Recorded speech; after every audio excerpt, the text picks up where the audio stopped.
शांती. आज आहे 3/10/2024ची मुरली. महावाक्य आहे, गोड मुलांनो, रावणाचा नियम आहे आसुरी मत, खोटे बोलणे, आणि बाबांचा नियम आहे श्रीमत, सत्य बोलणे. प्रश्न आहे, कोणत्या गोष्टींचा विचार करून मुलांना आश्चर्य वाटले पाहिजे? उत्तर आहे, पहिला पॉइंट आहे, हे कसे बेहदचे अद्भुत नाटक आहे की जी फीचर्स अर्थात वैशिष्ट्ये, जी कृती सेकंदाला होऊन गेली ती पुन्हा जशीच्या तशी रिपीट होणार. किती आश्चर्यकारक आहे की एकाची फीचर्स दुसऱ्याशी मेळ खाऊ शकत नाहीत. दुसरा पॉइंट आहे, कसे बेहदचे बाबा येऊन साऱ्या विश्वाची सद्गती करतात, शिकवतात, हे देखील आश्चर्य आहे. ओम शांती. रुहानी बाबा शिव बसून आपल्या रुहानी मुलांना, शाळीग्रामांना समजावून सांगत आहेत. काय समजावून सांगत आहेत? सृष्टीच्या आदी मध्य अंताचे रहस्य समजावून सांगत आहेत. आणि हे समजावून सांगणारे एक बाबाच आहेत. बाकीचे तर जे कोणी आत्मे किंवा शाळीग्राम आहेत त्या सर्वांच्या शरीराची नावे आहेत. बाकी एकच परम आत्मा आहेत, ज्यांना शरीर नाही आहे. त्या परम आत्म्याचे नाव आहे शिव. त्यांनाच पतित पावन परमात्मा म्हटले जाते. तेच तुम्हा मुलांना या साऱ्या विश्वाच्या आदी मध्य अंताचे रहस्य समजावून सांगत आहेत. पार्ट बजावण्यासाठी तर सर्व इथे येतात. हे देखील समजावून सांगितले आहे की विष्णूची 2 रूपे आहेत. शंकराचा तर काही पार्टच नाहीये. हे सर्व बाबा बसून समजावून सांगतात. बाबा कधी येतात? जेव्हा नव्या सृष्टीची स्थापना आणि जुन्याचा विनाश होणार आहे. मुले जाणतात, नव्या दुनियेमध्ये एका आदी सनातन देवी देवता धर्माची स्थापना होते. ते तर परमपिता परमात्म्याशिवाय दुसरे कोणीही करू शकत नाही. तेच एक परम आत्मा आहेत, ज्यांना परमात्मा म्हटले जाते. त्यांचे नाव आहे शिव. त्यांच्या शरीराचे नाव नसते. बाकी जे कोणी आहेत त्या सर्वांच्या शरीराचे नाव असते. हे देखील समजता की जे मुख्य आहेत ते तर सर्व आलेले आहेत. ड्रामाचे चक्र फिरता फिरता आता शेवट आला आहे. शेवटी बाबाच पाहिजेत. त्यांची जयंती देखील साजरी करतात. शिव जयंती देखील यावेळी साजरी करतात, जेव्हा दुनिया बदलणार आहे. घोर अंधारापासून लख प्रकाश होतो, अर्थात दुःखधामचे सुखधाम होणार आहे. मुले जाणतात, परमपिता परमात्मा शिव एकदाच पुरुषोत्तम संगमयुगावर जुन्या दुनियेचा विनाश आणि नवीन दुनियेची स्थापना करण्यासाठी येतात. आधी नव्या दुनियेची स्थापना, नंतर जुन्या दुनियेचा विनाश होतो. मुले समजतात, अभ्यास करून आपल्याला हुशार बनायचे आहे आणि दैवी गुण देखील धारण करायचे आहेत. आसुरी गुण बदलायचे आहेत. दैवी गुणांचे आणि आसुरी गुणांचे वर्णन चार्टमध्ये दाखवायचे असते. स्वतःला बघायचे आहे, मी कोणाला त्रास तर देत नाही ना, खोटे तर बोलत नाही ना, श्रीमता विरुद्ध तर वागत नाही ना. खोटे बोलणे, कोणाला दुःख देणे, त्रास देणे, हे आहेत रावणाचे नियम आणि ते आहेत रामाचे नियम. श्रीमत आणि आसुरी मताचे गायन देखील आहे. अर्धा कल्प आसुरी मत चालते, ज्यामुळे मनुष्य असुर, दुःखी, रोगी बनतात. 5 विकारांचा प्रवेश होतो. बाबा येऊन श्रीमत देतात. मुले जाणतात, श्रीमताद्वारे आपल्याला दैवी गुण मिळतात. आसुरी गुणांना बदलायचे आहे.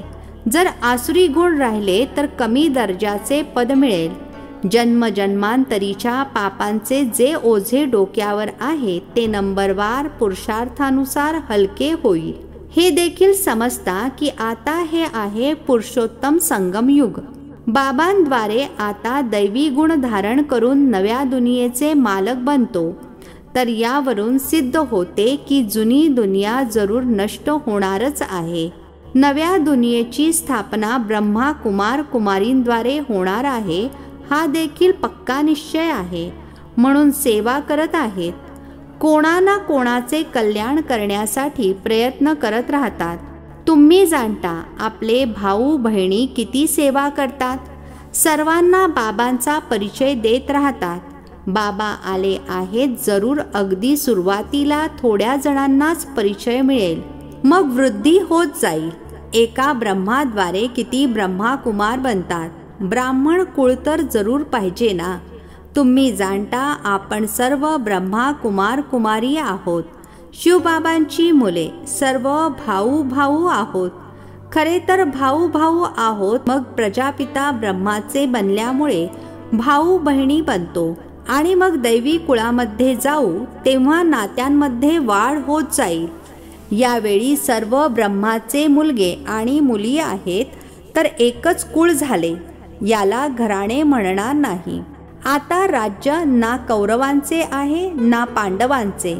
घराणे तेव्हा असते जेव्हा राजा राणी नंबरवार सिंहासनावर बसतात. आता तर आहेच प्रजेचे प्रजेवर राज्य. सुरुवातीपासून पवित्र घराणी आणि अपवित्र घराणी चालत आलेली आहेत.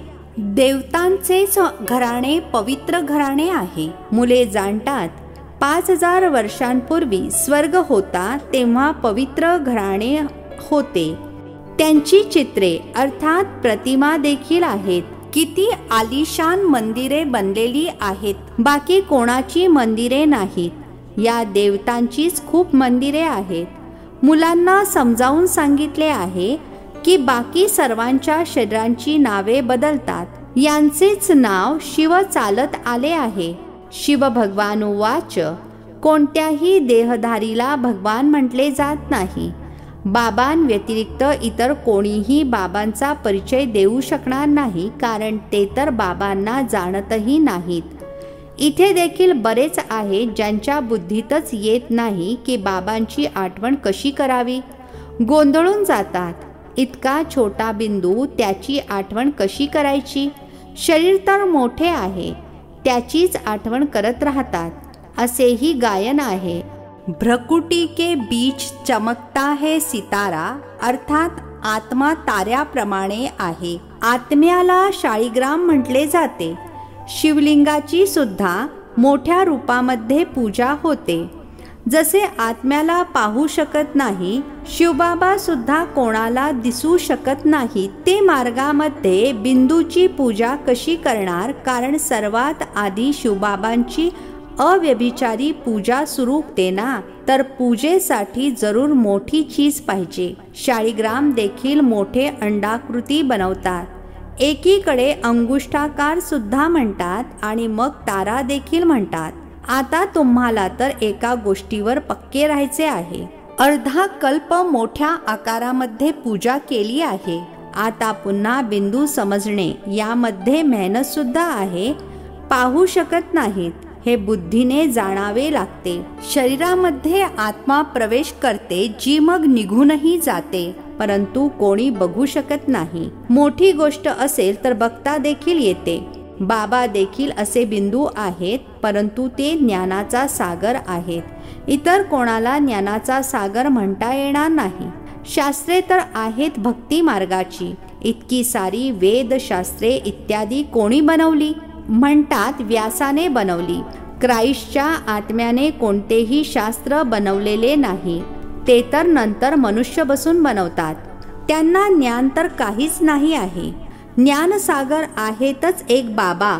शास्त्रांमध्ये ज्ञानाच्या सद्गतीच्या गोष्टीच नाही आहेत.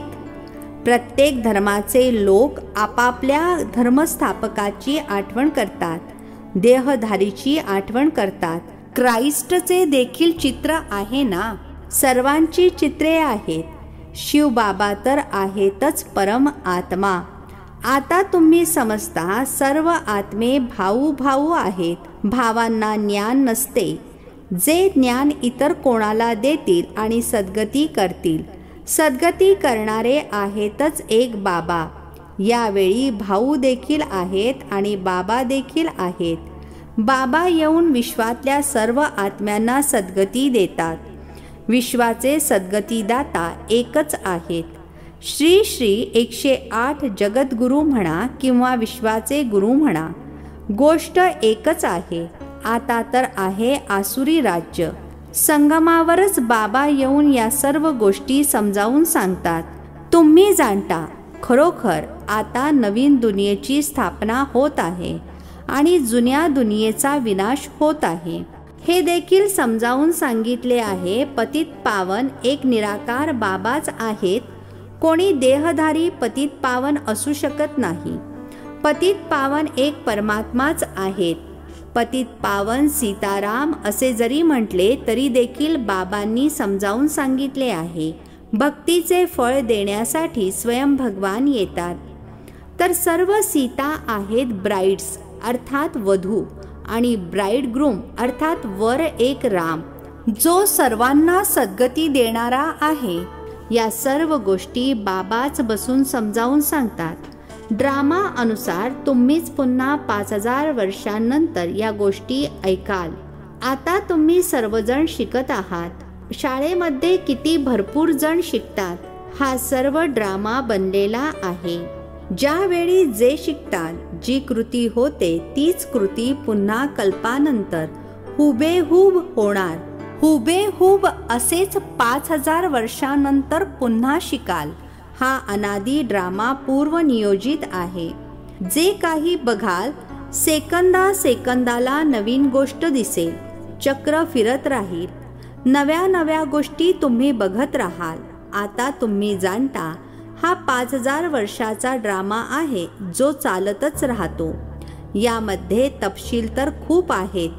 मुख्य मुख्य गोष्टी समजावून सांगितल्या जातात. जसे म्हणतात परमात्मा सर्वव्यापी आहे. बाबा म्हणतात मी सर्वव्यापी नाही. बाबा येऊन स्वतःचा आणि रचनेच्या आदी मध्य अंताचा परिचय देतात. तुम्ही आता जाणता बाबा कल्पकल्प आम्हाला वारसा देण्यासाठी येतात. हे देखील गायन आहे. ब्रह्माद्वारा स्थापना यामध्ये स्पष्टीकरण खूप चांगले आहे. विराट रूपाचा सुद्धा जरूर अर्थ असेल ना, परंतु हे बाबांव्यतिरिक्त कधीही कोणी समजावून सांगू शकणार नाही. चित्रे तर खूप आहेत, परंतु एकाचेही स्पष्टीकरण कोणाकडे नाही आहे. उच्च ते उच्च शिवबाबा आहेत, त्यांचे देखील चित्र आहे, परंतु कोणीही जाणत नाही. अच्छा, मग सूक्ष्म वतन आहे ते तर सोडूनच द्या. त्याची आवश्यकताच नाही. इतिहास भूगोल इथला समजून घ्यायचा आहे. ती तर आहे साक्षात्काराची गोष्ट. जसे इथे यांच्यामध्ये अर्थात ब्रह्मा बाबांमध्ये बाबा बसून समजावून सांगतात, तसे सूक्ष्म वतनमध्ये कर्मातीत शरीरामध्ये बसून यांना भेटतात किंवा यांच्याशी बोलतात. बाकी तिथे तर काही जगाचा इतिहास भूगोल नाही आहे. इतिहास भूगोल इथला आहे. मुलांच्या बुद्धीमध्ये पक्के झाले आहे. सतयुगामध्ये देवी देवता होते, ज्याला 5000 वर्ष झाली. या आदी सनातन देवी देवता धर्माची स्थापना कशी झाली हे सुद्धा कोणी जाणत नाहीत. इतर धर्मांच्या स्थापनेबद्दल तर सर्व जाणतात. पुस्तके इत्यादी सुद्धा आहेत. लाखो वर्षांची तर गोष्ट असूच शकत नाही. हे तर अगदी चुकीचे आहे, परंतु मनुष्यांची बुद्धी काहीच काम करत नाही. प्रत्येक गोष्ट बाबा समजावून सांगतात. गोड गोड मुलांनो, चांगल्या प्रकारे धारण करा. मुख्य गोष्ट आहे बाबांची आठवण. ही आठवणीचीच धाव आहे. शर्यत असते ना, कोणी स्वतंत्र एकटेच धावतात, कोणी जोडीला एकत्र बांधून मग धावतात. इथे जी जोडी आहे ते एकत्र धावण्याचा सराव करतात. विचार करता सतयुगामध्ये सुद्धा अशी एकत्र जोडी बनावी. भले नाव रूप तर बदलते, तेच शरीर थोडेच मिळते. शरीर तर बदलत राहते. समजतात आत्मा एक शरीर सोडून दुसरे घेते. फीचर्स तर वेगळी असतील, परंतु मुलांना आश्चर्य वाटले पाहिजे. जी फीचर्स, जी कृती सेकंदाला घडून गेली त्याची पुन्हा हुबेहूब 5000 वर्षांनी पुनरावृत्ती होणार आहे. हे किती वंडरफुल नाटक आहे. इतर कोणीही समजावून सांगू शकणार नाही. तुम्ही जाणता, आपण सर्वजण पुरुषार्थ करतो. नंबरवार तर बनणारच. सगळेच काही कृष्ण बनणार नाहीत. सर्वांची फीचर्स वेगवेगळी असतील. किती मोठे वंडरफुल नाटक आहे. एकाची फीचर्स दुसऱ्याशी मेळ खाऊ शकत नाहीत. तोच खेळ हुबेहूब रिपीट होतो. या सर्वांचा विचार करून आश्चर्य वाटायला हवे. कसे बेहदचे बाबा येऊन शिकवतात. जन्मजन्मांतर तर भक्ती मार्गातील शास्त्रे इत्यादी वाचत आलो. साधूंच्या कथा इत्यादी देखील ऐकल्या. आता बाबा म्हणतात, भक्तीची वेळ संपली. आता भक्तांना भगवंताकडून फळ मिळते. हे जाणत नाहीत की भगवान केव्हा आणि कोणत्या रूपामध्ये येईल. कधी म्हणतात, शास्त्रे वाचल्याने भगवान भेटेल, तर कधी म्हणतात इथे धर्तीवर येईल. शास्त्रांनीच जर काम झाले असते तर मग बाबांना का यावे लागते. शास्त्रे वाचल्यानेच भगवान भेटणार असेल तर मग भगवान येऊन बाकी करणार तरी काय. अर्धे कल्प तुम्ही या शास्त्रांचे पठण करता करता तमोप्रधानच बनत आले आहात, तर मुलांना सृष्टीचे चक्र देखील समजावून सांगत राहतात आणि दैवी वर्तन देखील पाहिजे. एक तर कोणाला दुःख द्यायचे नाहीये. असेही नाही की कोणाला विष अर्थात विकार पाहिजे. ते दिले नाही तर हे काही दुःख देणे आहे, असे तर काही बाबा म्हणत नाहीत. कितीतरी असे देखील बुद्धू निघतात जे म्हणतात, बाबा म्हणतात ना कोणाला दुःख द्यायचे नाही. आता हे विषाची अर्थात विकाराची मागणी करत आहेत तर त्यांना दिले पाहिजे, नाहीतर हे देखील कोणाला दुःख देणे झाले ना, असे समजणारे मंदबुद्धी सुद्धा आहेत. बाबा तर म्हणतात, पवित्र अवश्य बनायचे आहे. आसुरी वर्तन आणि दैवी वर्तन यांची देखील समज पाहिजे. मनुष्य तर हे देखील समजत नाही. ते तर म्हणतात आत्मा निर्लेप आहे. काहीही करा, काहीही खा प्या, विकारामध्ये जा, काही हरकत नाही, असे सुद्धा शिकवतात. कितीतरी जणांना पकडून घेऊन येतात. बाहेर देखील शाकाहारी खूप असतात. नक्की चांगले आहे म्हणूनच तर शाकाहारी बनतात. सर्व जातींमध्ये वैष्णव असतात. घाणेरड्या वस्तू खात नाहीत. अल्पसंख्य आहेत. तुम्ही देखील अल्पसंख्य आहात. यावेळी तुम्ही किती थोडे आहात. हळूहळू वृद्धी होत जाईल. मुलांना हीच शिकवण मिळते. दैवी गुण धारण करा. बाहेर कोणाच्याही हातांनी बनवलेले घाणेरडे पदार्थ खाता कामा नये.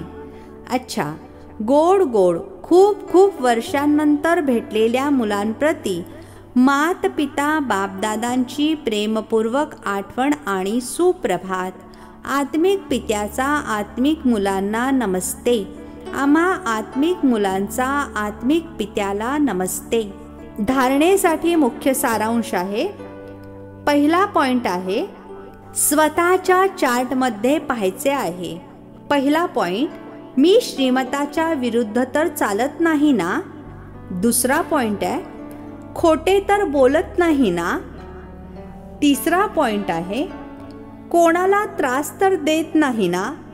दैवी गुण धारण केले आहेत. दुसरा पॉइंट आहे, अभ्यासासोबतच दैवी आचरण अंगीकारायचे आहे. पवित्र अवश्य बनायचे आहे. कोणतेही घाणेरडे पदार्थ खायचे नाहीयेत. पूर्णपणे वैष्णव बनायचे आहे. शर्यत लावायची आहे.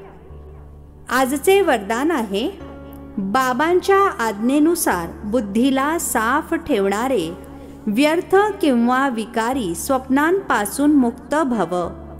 बाबांच्या आज्ञेनुसार बुद्धीला साफ ठेवणारे व्यर्थ किंवा विकारी स्वप्नांपासून मुक्त भव. स्पष्टीकरण आहे, बाबांची आज्ञा आहे की झोपताना सदैव आपल्या बुद्धीला क्लिअर अर्थात साफ करा. चांगले असो किंवा वाईट सर्व बाबांच्या हवाली करून आपल्या बुद्धीला मोकळे करा. बाबांना देऊन बाबांसोबत झोपून जा. एकटे नाही. एकटे झोपता किंवा व्यर्थ गोष्टींचे वर्णन करता करता झोपता तेव्हा व्यर्थ किंवा विकारी स्वप्ने पडतात. हा देखील निष्काळजीपणा आहे. या निष्काळजीपणाला सोडून आज्ञेनुसार चाला तर व्यर्थ किंवा विकारी विघ्नांपासून मुक्त व्हाल. स्लोगन आहे, नशीबवान आत्मेच सच्च्या सेवेद्वारे सर्वांचे आशीर्वाद प्राप्त करतात. नशीबवान आत्मेच सच्च्या सेवेद्वारे सर्वांचे आशीर्वाद प्राप्त करतात. अच्छा. ओम शांती. नवनवीन मराठी व्हिडिओज प्राप्त करण्यासाठी सबस्क्राईब करा मराठी गॉड रिपोर्ट चॅनलला.